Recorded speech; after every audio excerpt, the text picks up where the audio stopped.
शेर और औरत। एक दिन एक जंगल के किनारे एक गांव की औरत रहती थी।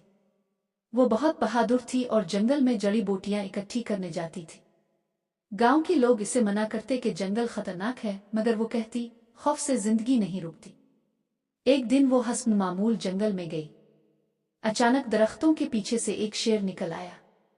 वो जोर से धाड़ा, मगर औरत पीछे नहीं हटी। इसने शेर की आंखों में देखा और धीमे लहजे में बोली, मैं तुम्हें नुकसान नहीं पहुंचाऊंगी अगर तुम भी मुझे न पहुंचाओ। शेर कुछ लम्हे औरत को घूरता रहा। फिर हैरत अंगेज तौर पर इसने सर झुकाया और पलटकर जंगल में चला गया।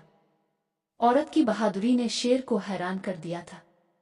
जब वो गांव वापस पहुंची, सब ने इसकी हिम्मत की कहानी सुनी और सीखा कि बाज़ औकात हिम्मत और सुकून खौफ को शिकस्त दे सकते हैं। अगर आपको हमारी वीडियोस पसंद आएं तो बरा करम हमारे चैनल को सब्सक्राइब करें, इस वीडियो पर अपने ख्यालात का इजहार करें और नोटिफिकेशन के लिए बेल आइकन पर क्लिक करें ताकि आप हमारी ताज़ा तरीन वीडियोस फौरन देख सकें।